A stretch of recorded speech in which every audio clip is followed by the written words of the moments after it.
Kami berdua tak mendapat nafkah. Assalamualaikum warahmatullahi wabarakatuh. Apa kabar bunda? Semoga Allah selalu memberikan kebahagiaan. Matahari sudah memperlihatkan dirinya dengan sempurna, sedangkan aku sedang bersiap di dalam kamar. Hari ini aku akan dijemput oleh kekasihku. Kami akan ke tempat penyewaan baju pengantin. Iya, minggu depan kami akan menikah. Kami memilih menyewa daripada membeli. Toh hanya dipakai sekali saja. Uangnya bisa untuk keperluan yang lain. Kalau membelikan mahal, jadi lebih baik sewa lebih murah. Aku sudah bersiap sejak tadi. Bahkan sehabis sholat subuh aku sudah bersiap-siap. Saking excitednya. Karena hari ini adalah salah satu bagian penting dalam hidupku. Sekitar 7:30 pagi akhirnya orang yang aku tunggu-tunggu tiba. Mas Bayu menggunakan sebuah sepeda. Iya, bukan sepeda motor, melainkan sepeda ontel. Setelah Mas Bayu bertemu dengan orang tuaku dan berpamitan, kami pun segera berangkat, takut kesiangan nanti. Senyum mengembang di bibir kami berdua. Kami sangat bahagia, karena sebentar lagi kami akan resmi menjadi pasangan suami istri. Makasih ya Mas. Kita bisa melewati sampai titik sekarang. Aku gak sabar. Karena sebentar lagi kita akan menikah. Ucapku dengan bahagia ke Mas Bayu. Iya sayang, Mas juga gak nyangka kita sampai juga di titik ini. Balas Mas Bayu. Calon suamiku itu tak pernah merasa lelah untuk mengayuh sepeda. Apalagi saat memboncengku. Terlihat dari raut wajahnya, dia begitu semangat dan senang. Mas, kamu capek enggak? Tanyaku basa-basi. Ya walaupun nanti kalau Mas Bayu bilang capek, aku pun tidak mau menggantikannya mengayuh sepeda. Enggak capek kok, jawab Mas Bayu dengan tersenyum. Aku pun membalas senyumannya, lalu memegang pinggangnya. Ingin rasanya memeluk pinggang yang begitu kekar itu. Tapi aku sadar kami belum resmi menjadi pasangan suami istri. Sabar Naura, sebentar lagi, batinku. Sekitar setengah jam perjalanan, akhirnya kami sampai di tempat yang kami tuju. Di sebuah butik sederhana yang menyewakan baju untuk pengantin. Aku dan calon suamiku menyewa baju dengan harga yang paling murah di sana. Iya, kami memang menikah dengan budget yang sangat pas-pasan. Jadi semuanya harus disesuaikan. Jangan sampai nanti setelah menikah kami malah menumpuk hutang di mana-mana. Setelah memilih, akhirnya kami cocok dengan 2 pasang baju yang menurut kami harganya sesuai dan tidak terlalu jelek-jelek amat. Urusan di butik itu sudah selesai. Kami pun langsung pulang. Karena setelah ini kami akan dipingit sampai minggu depan. Dek, aku bakalan rindu deh sama kamu, ucap Mas Bayu saat kami menuju ke rumahku. Aku juga Mas, kita gak boleh ketemu seminggu, timpalku. Iya, mudah-mudahan seminggu itu sebentar ya dek, ucapnya lagi. Lah emang seminggu itu sebentar Mas, cuma 7 hari. Kalau jamnya 24 jam dikali 7, hitung aja sendiri. Gak lama kan? Paling cuma ratusan jam, kataku. Berapa ya 24 jam kali 7 hari? Tanya Mas Bayu. Aku segera menggeleng cepat, karena aku memang tidak tahu jawabannya. Ih kamu ini ya, kirain tahu jawabannya. Gak taunya sama aja, gak bisa matematika, ucap Mas Bayu meledekku. Aku pun berekspresi seolah ngambek, tapi hanya pura-pura saja.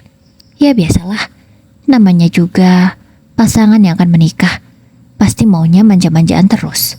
Iya jangan ngambek, nanti sampai rumah kita hitung bersama ya, ucap Mas Bayu lagi. Aku semakin kesal, ada-ada saja. Begitu saja dipermasalahkan sampai mau dihitung segala. Gak usah lah Mas, ngeribetin, tinggal kita tunggu aja sampai 7 hari ke depan. Mudah-mudahan panjang umur sehingga kita bisa menikah, timpalku. Ya kali ini aku serius, karena yang namanya umur tidak ada yang tahu. Bisa saja kan, sejam lagi kita meninggal. Makanya, kita sebagai hambanya bisa berdoa, semoga diberi umur yang panjang dan berkah. Dan cita-citaku bersama Mas Bayu bisa terwujud, supaya kami bisa menikah. Akhirnya, aku dan Mas Bayu sudah sampai di rumah orang tuaku. Makasih ya Mas, masuk dulu yuk, ajakku. Mas Bayu pun masuk ke dalam rumah. Cukup lama ia berbincang dengan bapakku. Sementara aku disuruh langsung masuk ke dalam kamar oleh ibu. Pak Mali katanya, seharusnya hari ini kami sudah mulai dipingit. Tapi karena belum sewa baju pengantin, terpaksa deh kami pergi berdua. Karena aku di kamar, jadi aku tidak tahu obrolan apa yang mereka sedang perbincangkan. Tahu-taunya, Mas Bayu sudah pamitan pulang. Aku tidak diberitahu oleh ibu. Udah, jangan gitu amat ngeliatin keluar. Udah pulang tuh calon suami kamu, ucap ibu.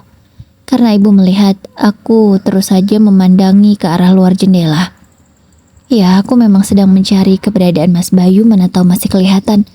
Tapi ternyata sudah tiada. Aku hanya tersenyum saja menimpali ucapan ibuku. Ya, aku malu. Karena aku yakin ibu sudah lebih dulu mengalami momen ini. Ibu ini kayak gak pernah muda aja, ucapku. Iya, entah mengapa hatiku ini rasanya terketuk ingin meledek ibu. Kamu malah ngejekin ibu ya, kata ibu merajuk. Ibu lalu pergi dari kamarku. Entah apa yang ibu perbuat di dapur. Seminggu pun berlalu. Hari yang aku tunggu-tunggu akhirnya tiba. Hari ini aku akan resmi menjadi istri dari seorang Bayu. Tidak ada pesta pernikahan di acara pernikahanku ini. Aku hanya mengadakan acara sederhana yang dihadiri oleh keluarga saja dan beberapa tetangga yang dekat. Karena memang pernikahan kami ini low budget, jadi semua serba sederhana. Aku saja hanya menyewa MUA yang ada di kampungku, yang harganya tidak terlalu mahal. Tapi alhamdulillah, hasil makeupnya cukup bagus, sehingga membuatku terlihat cantik di hari spesialku ini. Tidak ada dekorasi, tidak ada hiasan apapun. Semuanya terlihat alami dan sangat sederhana. Background untuk acara ijab kabul hanyalah horden milik ibu. Iya, horden polos berwarna hijau dengan sedikit renda di atasnya. Itulah yang menjadi background pernikahan kami. Alhamdulillah, acara berjalan dengan lancar. Semua orang yang hadir memberi doa yang terbaik untuk kami. Aku bersyukur. Tak masalah, hanya acara sederhana yang mampu kami buat. Yang penting, aku dan Mas Bayu sudah resmi menikah sekarang. Kami sudah terhindar dari dosa yang selama ini kami takuti. Alhamdulillah ya dek, akhirnya kita nikah juga, ucap Mas Bayu dengan ekspresi bahagianya. Iya mas, alhamdulillah, jawabku. Bayu, tolong jaga anak bapak dengan baik ya, kata bapak tiba-tiba menghampiri kami. Lalu mengatakan kalimat itu. Entah mengapa seketika aku langsung terharu. Air mataku pun langsung menetes. Tak bisa ku tahan diri ini untuk tidak memeluk bapak. Ku peluk bapak dengan erat lalu meminta maaf pada beliau. Maafkan Naura ya pak, selama ini Naura menyusahkan bapak, ucapku. Tidak Nau, tidak pernah ada anak yang menyusahkan orang tua. Itu sudah tanggung jawab bapak sebagai orang tua kamu, jawab bapak. Bayu, tolong jaga anak bapak ya, ucap bapak sekali lagi memberi pesan ke Mas Bayu. Siap pak, insya Allah, jawab Mas Bayu dengan mantap. Akhirnya acara sederhana itu selesai juga. Setelah acara makan-makan. Iya, bukan makan-makan mewah yang ada, hanya makan makanan sederhana dengan lauk ayam dan telur serta sayur daun singkong. Iya, hanya itu yang mampu kami sajikan di acara pernikahanku ini. Itu saja sudah alhamdulillah. Karena belum tentu setiap hari kami bisa makan makanan seperti itu. Mas, setelah ini kita balik ke kota ya? Tanya aku ke Mas Bayu saat kami sudah berada di dalam kamar. Iya dek, karena Mas cuma ambil cuti 2 hari. Sudah untuk hari ini dan kemarin.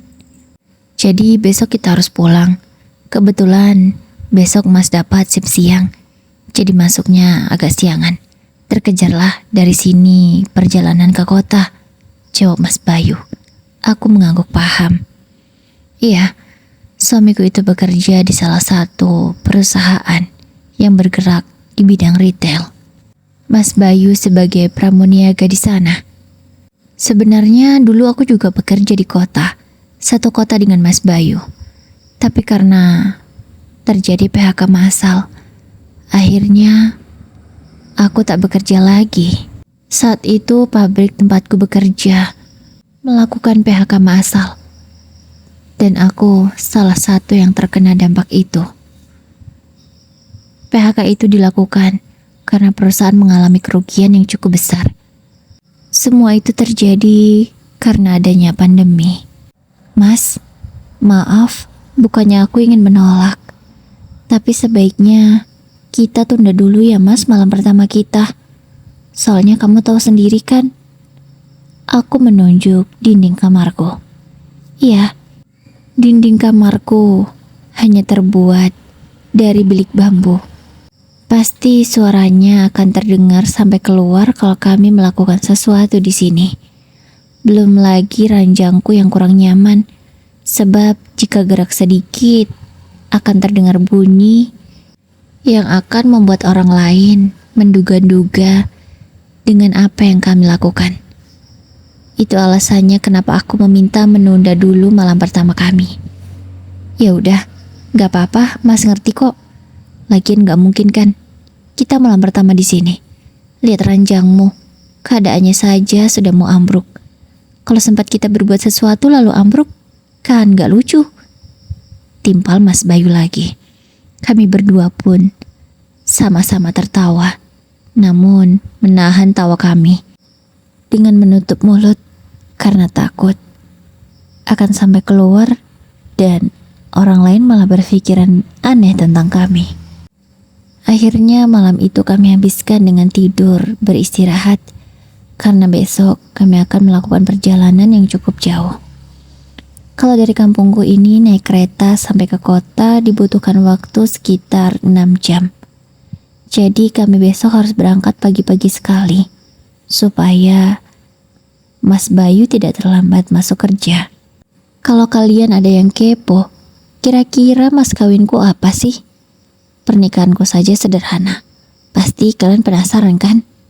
Jadi, aku mendapatkan mahar uang Rp150.000 dari Mas Bayu dan juga cincin perak yang kami beli dengan harga Rp200.000 sepasang. Iya, kami hanya mampu membeli cincin perak saja. Tapi jadilah, aku sudah sangat bahagia. Toh cincin hanya sebagai tanda saja kalau kami sudah menikah. Yang penting hati kami kan. Pagi pun sudah datang. Aku segera membangunkan Mas Bayu untuk sholat subuh berjamaah. Karena setelah ini kami harus siap-siap untuk berangkat ke kota. Sekitar 5:30 pagi kami sudah siap untuk berangkat. Ya lebih baik datang cepat daripada ketinggalan kereta api. Pak, Bu, kami berangkat dulu ya. Pamitku dan Mas Bayu bergantian. Aku mencium tangan ibu dan bapak, lalu memeluk keduanya dengan erat. Rasanya belum sanggup jika harus berjauhan lagi dengan mereka. Karena aku baru merasakan beberapa bulan tenang di sini bersama orang tuaku. Tapi yang mau tidak mau, aku harus ikut dengan Mas Bayu. Aku sudah menikah dengan dia. Karena sekarang aku ini menjadi tanggung jawabnya. Kami pun berangkat, menaiki kereta menuju kota.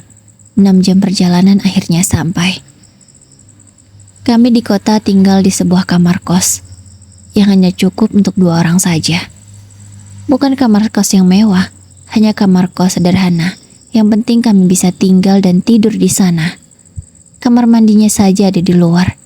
Ya, kamar mandi umum untuk semua penghuni kos di sana. Karena kami tak mampu menyewa kamar kos yang kamar mandinya di dalam. Sebab itu harganya mahal sekali. Untuk membayar sewa kamar kos yang ini saja, Mas Bayu sudah menghabiskan sebagian gajinya bulan ini. Iya, Mas Bayu baru gajian akhir bulan kemarin. Tapi sekarang uangnya tinggal beberapa lembar yang berwarna merah. Karena uangnya sudah habis untuk biaya pernikahan dan kesana kemari. Gak apa-apa kan dek, kita tinggal di sini? Tanya Mas Bayu kepadaku. Gak apa-apa mas, yang penting kita berdua. Lagi pula kalau kita tinggal di sini kan bisa mandiri, jawabku. Iya dek, karena kalau sudah menikah ya kita usahakan mandiri.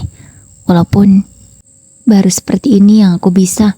Yang penting kita gak ikut orang tua dan mertua, gak menyusahkan mereka. Timpal Mas Bayu lagi. Aku tersenyum dengan ucapan Mas Bayu, pertanda bahwa aku setuju dengan perkataannya. Bulan demi bulan berlalu. Tidak terasa, usia pernikahan kami sudah 4 bulan. Mungkin inilah yang dinamakan ujian pernikahan. Aku belum lama menikah dengan Mas Bayu, tapi ujianku sudah begitu banyak. Terutama dari segi ekonomi. Ekonomi yang pas-pasan membuatku harus pandai-pandai mengatur uang. Aku hanya diberi uang belanja Rp20.000 oleh Mas Bayu.